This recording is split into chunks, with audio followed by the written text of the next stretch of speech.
Hablaremos del rapto de Dina, así que vamos a nuestro amigo Jacob y a todos sus hijos, que son nada menos que los 12 patriarcas de Israel. Tuvo Jacob a sus 12 hijos con 4 mujeres. Con Lía tuvo a Rubén, a Simeón, a Leví, a Judá, Isaacar y Zabulón. Luego Lía quedó embarazada por 7ª vez y rogó que naciera una hija. Dios escuchó sus ruegos y nació una niña, a la que llamó Dina.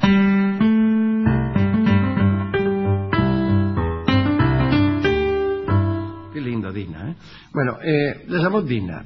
Jacob y Lía temían que Esaú, el hermano de Jacob, exigiera casarse con Dina, un derecho que le correspondía por ser su tío. Aún por esos tiempos, Jacob y Esaú estaban enemistados. Saben ustedes, lo hemos contado muchas veces aquí, que esa enemistad surgió en el vientre mismo de su madre.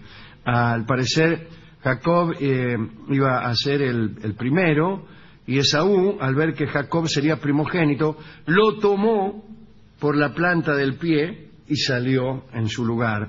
Lo subplantó, dice Graves, no sin gracia filológica.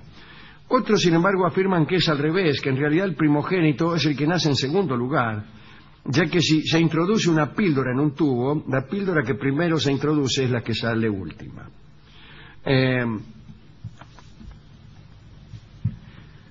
De esta subplantación le quedó a Jacob una pequeña renguera. Siempre fue un poco rengo. ¿Por qué? Porque había sufrido, aún sin haber nacido aún, ese tirón que el hermano le dio. Bien. Hubo también algo todavía peor, que fue el robo liso y llano de la primogenitura por parte de Jacob, que engañó a Isaac, ¿no? A su papá.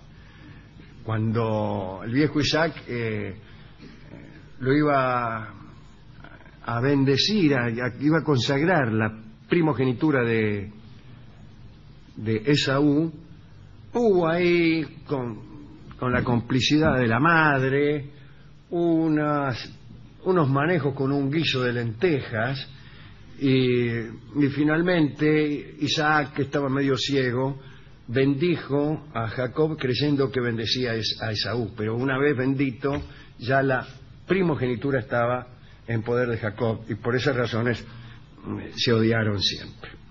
Ahora bien, nacida una hija de Jacob, tuvo miedo de que Esaú reclamara el derecho de casarse con ella. Y entonces, ¿qué hicieron? Mantuvieron oculta a la hija.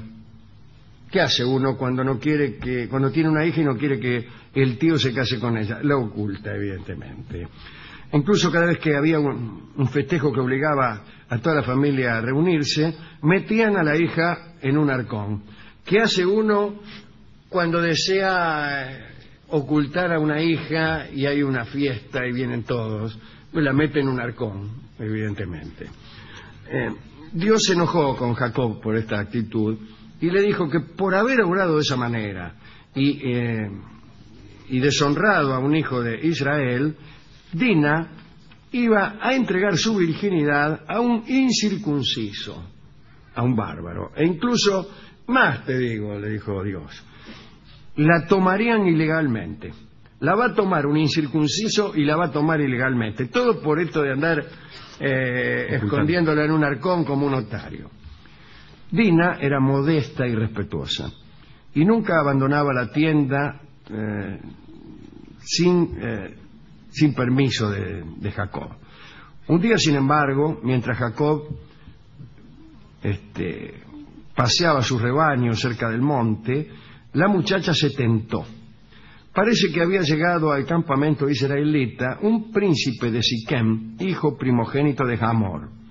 Siquem había llegado hasta allí con un grupo de mujeres que bailaban siguiendo el ritmo de los adujes, que son unas panderetas. Mi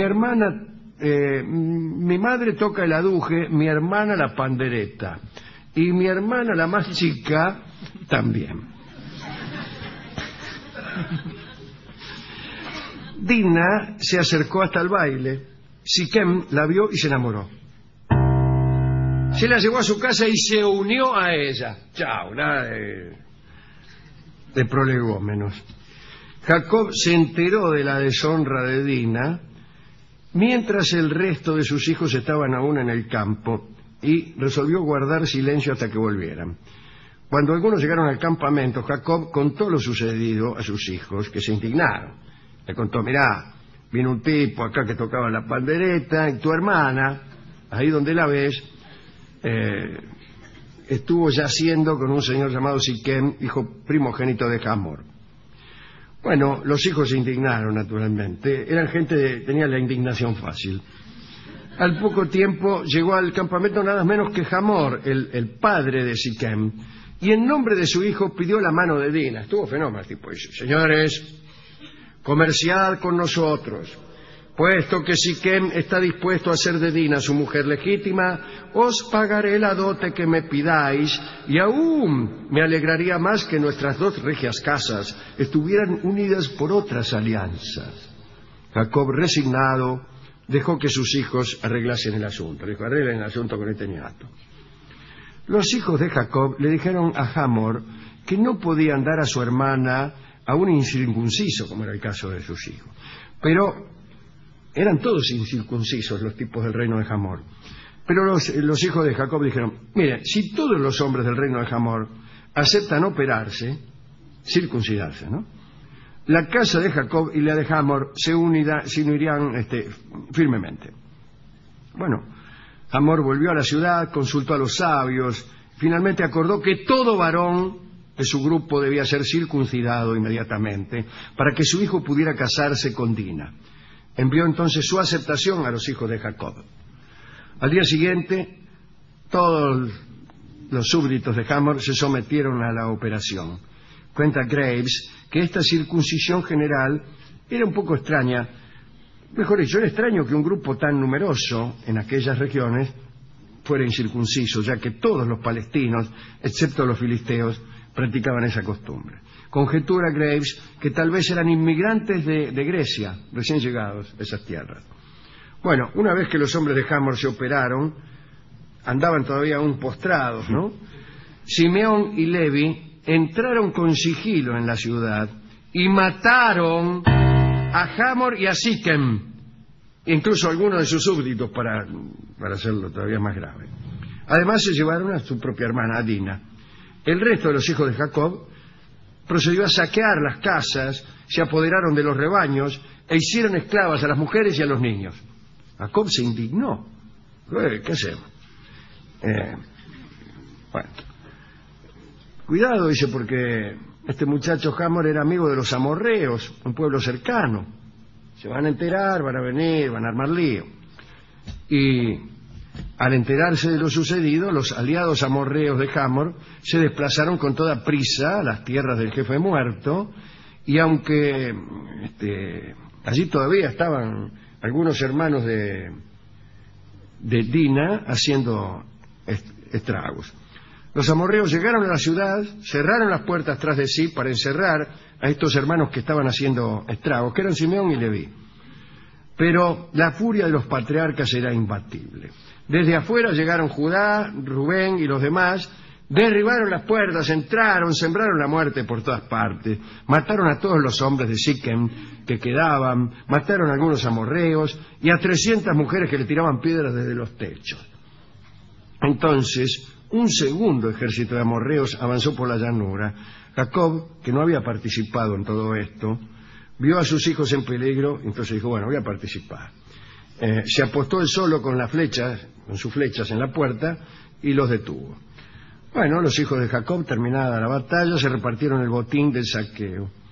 Al poco tiempo, los patriarcas y Jacob notaron que Dina estaba embarazada. Dio a luz una niña, una hija de Siquem.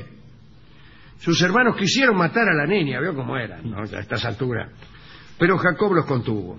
Le puso a la niña alrededor del cuello un disco de plata en el que estaban grabadas las palabras "consagrada a Dios", y la abandonó a su destino. ese mismo día el arcángel Miguel, de quien hablamos el otro día, adoptó la forma de un águila y voló con esta niña hasta Egipto, hasta Om, y allí la depositó junto al altar de Dios. El sacerdote, llamado Potipea, la crió y le dio el nombre de Ashnard. Esa Ashnard es la que muchos años después vino a casarse con José, otro hijo de Jacob, aquel que fue a Egipto, porque los hermanos lo expulsaron. José, como ustedes saben, había llegado a ser asistente del faraón por ser buen interpretador de sueños. Es el de la fábula de la interpretación de sueños. Dina fue hermana de José, pero también su suegra, ya que su hija Ashnard se casó con José. También fue la cuñada, porque luego de haber sido arrancada del matrimonio con Siquem, Dina se casó con Simeón, su propio hermano. Dina murió en Egipto y Simeón llevó sus huesos a Canaán y los enterró en Arded. La ciudad de Hamor, como Troya, fue saqueada en venganza por el rapto de una princesa por el hijo del rey. Es decir, la estructura es muy parecida a la de los griegos. Dina es una especie de Helena. Los griegos y los hebreos, sin embargo, parecen haber tomado el tema por separado. Hay una epopeya en la cual ambos parecen haberse inspirado, llamada Keret, donde también hay un rapto. En los dos casos se encuentran hechos históricos que probablemente fueron oscurecidos y convertidos en leyenda. Pero aquí termina la historia de la pobre Dina, enamorada de Siquem, su marido asesinado por sus propios hermanos, su hija conducida a Egipto para casarse con otro de sus hermanos, y ella misma casada también con Simeón. Todo esto por no casarse con el tío. Después de todo, era bastante preferible casarse con el tío Esaú que con el hermano Simeón. Sí. Pero en aquellos tiempos estos incestos lisos y llanos todavía no eran tan graves como fueron después.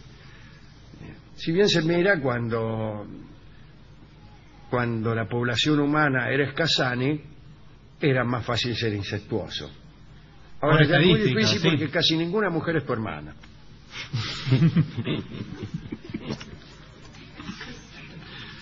¿Te gustó esta historia? A mí me gustó mucho.